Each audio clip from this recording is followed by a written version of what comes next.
नमस्कार विद्यार्थियों, राजकीय महाविद्यालय 12 के यूट्यूब चैनल पे आपका स्वागत है। राजनीति विज्ञान विषय में हम भारतीय राज्य व्यवस्था पेपर को पढ़ रहे हैं और ये पेपर बीए भाग द्वितीय के पेपर 2 का हिस्सा है। इस पेपर में अब तक हम मूल अधिकार, मूल कर्तव्य, निर्देशक तत्व आदि चीज़ों को हम देख चुके हैं संविधान में। आज हम भारतीय संविधान में जो संशोधन की प्रक्रिया है उसको देखने का प्रयास करेंगे कि संशोधन की आवश्यकता क्यों होती है, संशोधन के लिए हमारे संविधान में कौन सी प्रक्रिया को अपनाया गया है, कितने प्रकार के संशोधन होते हैं, आदि आदि हम देखने का प्रयास करेंगे।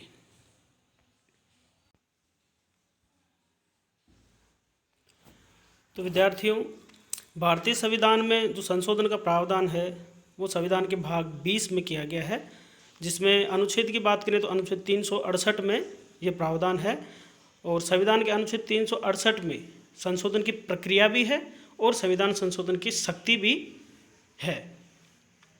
अब हम बात करते हैं कि किसी भी देश के संविधान में संशोधन की आवश्यकता क्यों होती है। जैसे हम भारतीय संविधान की बात करें तो भारत का संविधान 1947 में बना था, तो 1947 से लेकर के आज हम 2020 में जी रहे हैं, लगभग 70-74 साल इसको होने को आए। तो अब समय के अनुसार कई सारे कानूनों में परिवर्तन करना पड़ता है, इसलिए समय और परिस्थितियों में परिवर्तन हो जाता है, तो उसके अकॉर्डिंग फिर संविधान में भी परिवर्तन करना पड़ता है। इसी के साथ हमें समय के साथ कई बार नए कानूनों और नए नियमों की आवश्यकता होती है, इसके लिए भी संविधान का संशोधन करना पड़ता है। तो संविधान में संशोधन को लेकर के दो प्रकार के संविधान पाए जाते हैं। एक संविधान होता है जिसको कहा जाता है लचीला संविधान और दूसरा होता है कठोर संविधान। तो लचीले संविधान का मतलब है कि जिसमें संशोधन है वो आसानी से किया जा सके, वह लचीला संविधान होता है। यानी सामान्य कानूनों से अगर संविधान में संशोधन हो जाए तो उसको हम लचीला संविधान कहेंगे। और ऐसा लचीला संविधान कहाँ का है? ब्रिटेन का संविधान लचीला संविधान कहा जाता है, क्योंकि वहाँ पर संविधान में संशोधन सामान्य कानूनों से ही कर दिया जाता है, उसके लिए अलग से कोई प्रक्रिया अपनाने की आवश्यकता नहीं होती। इसलिए संविधान में कभी भी मनचाहा परिवर्तन किया जा सकता है, इसलिए ये क्या है? लचीला संविधान है। दूसरा संविधान कठोर संविधान। कठोर संविधान का मतलब है कि जहाँ पर सामान्य कानून बनाने की प्रक्रिया अलग होती है और संविधान संशोधन करने की प्रक्रिया अलग होती है, और संविधान का संशोधन करने के लिए संवैधानिक सभा की आवश्यकता होती है। जैसे अमेरिका में संविधान का संशोधन है वो संवैधानिक सभा के द्वारा किया जाएगा, वहाँ की कांग्रेस के द्वारा उसमें संशोधन नहीं किया जाता। इसलिए अमेरिका का संविधान क्या है? कठोर संविधान है, क्योंकि संविधान का संशोधन सामान्य कानूनों से न होकर के एक संवैधानिक प्रक्रिया के द्वारा होता है। अगर भारत की हम बात करें तो भारत में हमने लचीले और कठोर संविधान दोनों के गुणों का समन्वय करने का प्रयास किया है, दोनों का सम्मिश्रण करने का प्रयास किया है। इसलिए हमारा संविधान न लचीला है न ही कठोर है, बल्कि दोनों के बीच का मार्ग अपनाने का हमने प्रयास किया है। अब हम देखते हैं कि भारत में संविधान संशोधन की विशेषताएं क्या क्या हैं हमारे संविधान के अंदर। तो सबसे पहली संविधान संशोधन की विशेषता है वो ये है कि हमारे यहाँ संविधान का संशोधन संसद के द्वारा किया जाता है। संविधान संशोधन के लिए कोई अलग निकाय या अलग बॉडी कोई संविधान में नहीं है, संसद ही संविधान का संशोधन करती है। दूसरी महत्वपूर्ण विशेषता संविधान संशोधन की कि संविधान संशोधन का जो ये प्रस्ताव है वो संसद में ही लाया जा सकता है। वेरी इंपॉर्टेंट, केवल और केवल संसद में ही लाया जा सकता है। संविधान संशोधन का प्रस्ताव राज्यों की विधानसभाओं में नहीं लाया जा सकता। तीसरी विशेषता, यह संशोधन प्रस्ताव किसी भी सदन में लाया जा सकता है। यानी संसद के दो सदन होते हैं, लोकसभा और राज्यसभा, तो दोनों में से किसी लाया जा सकता है। हालांकि बाद में दोनों सदनों से यह अलग अलग पारित होना चाहिए, और अलग अलग पारित होने के बाद राष्ट्रपति के हस्ताक्षर होते ही हैं। खास बात यह है कि हमारे संविधान में संविधान संशोधन के मुद्दे को लेकर के अगर दोनों सदनों में गतिरोध उत्पन्न हो जाता है, जैसे कि सामान्य विधेयक, सामान्य कानून बनते उसमें होता है, तो वहाँ पर संयुक्त बैठक का प्रावधान होता है कि दोनों सदनों की संयुक्त बैठक बुलाई जाती है। लेकिन संविधान संशोधन के मुद्दे पर अलग अगर दोनों सदनों में कोई गतिरोध उत्पन्न हो जाता है तो यहाँ पर संयुक्त बैठक का कोई प्रावधान नहीं है। इसी तरह से जो नेक्स्ट विशेषता संविधान संशोधन की वो ये है कि राष्ट्रपति के लिए इसकी पूर्व अनुमति लेना राष्ट्रपति से अनिवार्य नहीं है। ऐसा प्रावधान 24वें संविधान संशोधन के द्वारा किया गया है कि अगर संविधान संशोधन का प्रस्ताव आप ला रहे हो तो इसके लिए राष्ट्रपति की पूर्व अनुमति की आवश्यकता नहीं है।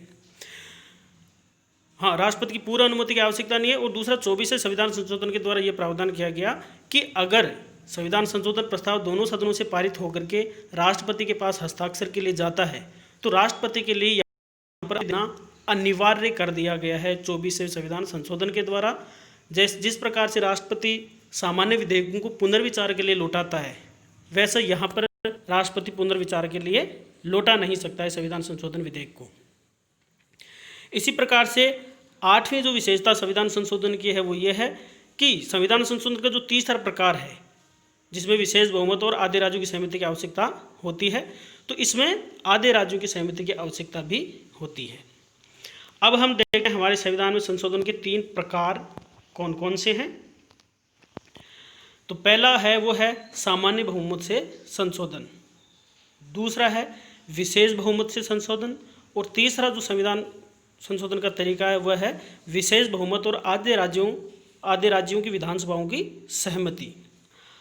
तो सबसे पहले हम बात करते हैं सामान्य बहुमत से जो संशोधन होते हैं वो। तो सामान्य बहुमत से संशोधन का मतलब है कि संसद में सामान्य बहुमत आपके पास में हो और जिस प्रकार से अनुच्छेद 245 में सामान्य विधियों का निर्माण होता है उसी प्रकार से संविधान का संशोधन भी हो जाता है।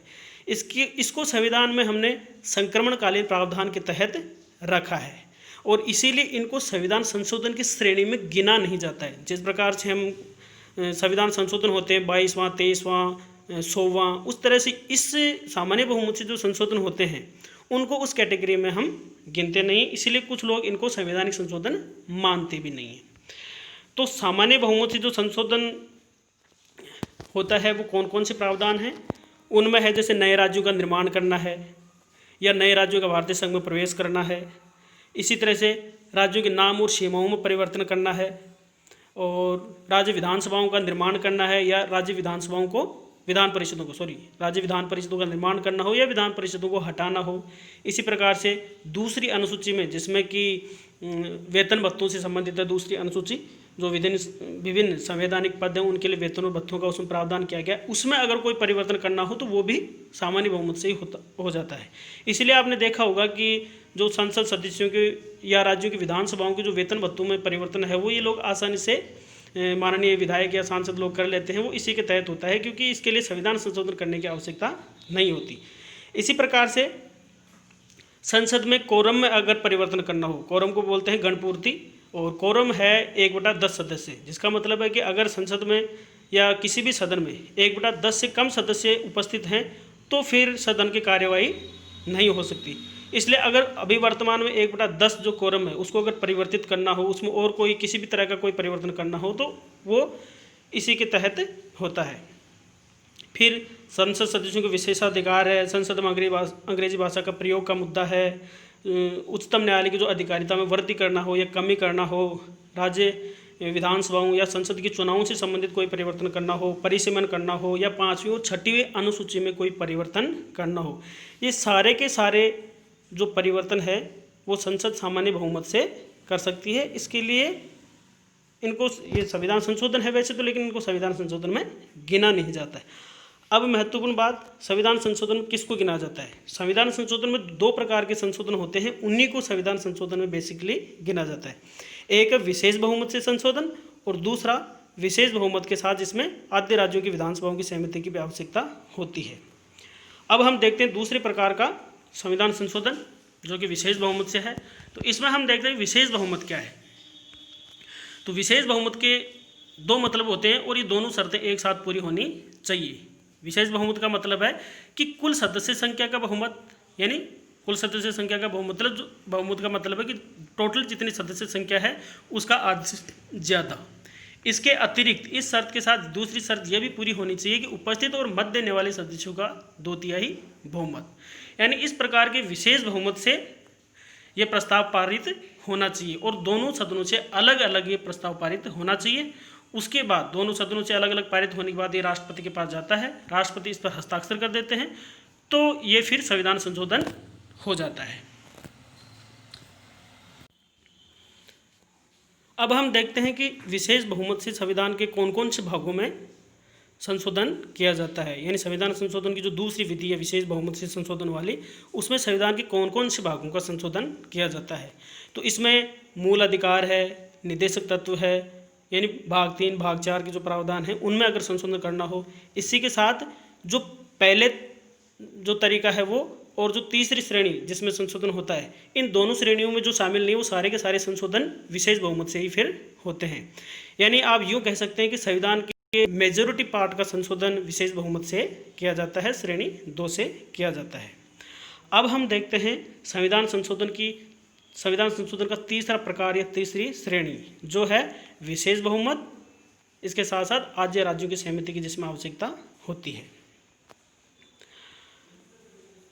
तो इसमें जिस प्रकार से हमने देखा कि विशेष बहुमत से जो संशोधन होता है जिसमें विशेष बहुमत से दोनों सदनों से प्रस्ताव पारित होता है। विशेष बहुमत का मतलब मैं पूर्व में बता चुका हूँ। विशेष बहुमत का मतलब है सदन की कुल सदस्य संख्या का बहुमत और इसके साथ उपस्थित और मतदान करने वाले सदस्यों का 2/3 बहुमत। इस प्रकार के विशेष बहुमत से संसद के दोनों सदनों से प्रस्ताव अलग अलग पारित हो जाता है। उसके बाद में यह प्रस्ताव आद्य राज्य विधानसभाओं के पास में जाता है जिसमें आद्य राज्य विधानसभाओं की सहमति की आवश्यकता होती है। खास बात यह है कि विधानसभाओं में ये जो विधेयक है वो साधारण बहुमत से पारित होना चाहिए। दूसरा, विधानसभाओं के द्वारा इसको पारित करने की कोई समय सीमा का निर्धारित नहीं किया गया है। अब संविधान के इस तीसरे भाग में तीसरे प्रकार के द्वारा संविधान के जिन जिन भागों में संशोधन किया जाता है वो हम मोटा मोटा देख लेते हैं। इसमें आता है राष्ट्रपति का चुनाव है, उसमें अगर परिवर्तन करना हो तो इस तीसरे तरीके से ही किया जाता है, क्योंकि राष्ट्रपति का पद है वो अखिल भारतीय स्तर पर इसका चुनाव होता है, इसलिए इस प्रकार के इसमें केंद्र और राज्य दोनों का इन्वॉल्वमेंट इसमें होता है। इसी तरह से यानी इस भाग में वही है जो संघीय किस्म के जो मामले हैं उसमें संशोधन करना हो तो इस तीसरे भाग के द्वारा होता है। इसलिए मुद्दे आप देख सकते हो कि राष्ट्रपति का चुनाव है, संघ और राज्य कार्यपालिका शक्तियों का विस्तार, उच्चतम और उच्च न्यायालय में से संबंधित कोई परिवर्तन करना हो, इसी तरह से संघ और राज्य के मध्य विधायी शक्तियों का जो वितरण है उसमें परिवर्तन करना हो, 7वीं अनुसूची जो कि संघीय मामलों से रिलेटेड है उसमें अगर परिवर्तन करना हो, इसी तरह से 4थी अनुसूची जिसमें राज्यसभा में राज्यों को प्रतिनिधित्व दिया गया है उसमें अगर परिवर्तन करना हो, और इसी तरह से संसद की जो संविधान संशोधन की शक्ति है और प्रक्रिया है उसमें अगर कोई परिवर्तन करना हो तो ये सारे के सारे मामले संविधान संशोधन की तीसरी श्रेणी में आते हैं। तो मैंने बताया कि पहली और तीसरी श्रेणी में मुद्दे बताए गए हैं कि कौन कौन से मुद्दों को या कौन कौन से मामलों का संशोधन इसमें होगा। तो पहली और दूसरी श्रेणी में जो विषय हैं उनके अलावा बाकी बचे हुए सारे के सारे विषय दूसरी जो श्रेणी है जिसमें विशेष बहुमत से संविधान का संशोधन किया जाता है उसमें आते हैं। तो संविधान के जो ज़्यादातर भागों का संशोधन की जो दूसरी श्रेणी है विशेष बहुमत से उसी के द्वारा होता है। इस प्रकार आज हमने संविधान संशोधन से रिलेटेड चीज़ें देखने का प्रयास किया और संविधान संशोधन से संबंधित जितने भी जो प्रकार हैं उनको देखा कि कौन कौन से प्रकार में क्या होता है। पहली श्रेणी संविधान संशोधन की जो सामान्य बहुमत से है वो क्या है, दूसरी श्रेणी जिसमें हमने देखा कि विशेष बहुमत से संशोधन क्या होता है वो देखा, और संविधान संशोधन का तीसरा प्रकार जिसमें विशेष बहुमत और आद्य राज्यों की जिसमें सहमति की आवश्यकता है वो देखने का प्रयास किया। नेक्स्ट वीडियो में हम संविधान संशोधन से रिलेटेड जो विवाद था जिसमें गोलकनाथ केस से पहले ये माना गया कि संविधान का संशोधन हो सकता है, लेकिन जब गोलकनाथ केस आए जिसमें ये कहा गया कि मूल अधिकारों का और संविधान का संशोधन नहीं हो सकता, बाद में 1973 में जब केशवानंद भारती केस आया जिसमें ये कहा गया कि संविधान का संशोधन किया जा सकता है लेकिन संविधान का एक मूलभूत ढांचा है उसका संशोधन नहीं किया जा सकता। तो इन सब मुद्दों को देखने का प्रयास करेंगे और उसके बाद हम हमारे भारतीय संविधान में अब तक कौन कौन से संविधान संशोधन हो चुके हैं, कौन कौन से महत्वपूर्ण संविधान संशोधन हुए हैं और अभी कौन कौन से संविधान संशोधन लेटेस्ट चल रहे हैं, उन सबको देखने का प्रयास हम करेंगे। तो आज की वीडियो में विद्यार्थियों इतना ही। नेक्स्ट वीडियो में हम इन सब चीज़ों को डिस्कस करने का प्रयास करेंगे। धन्यवाद।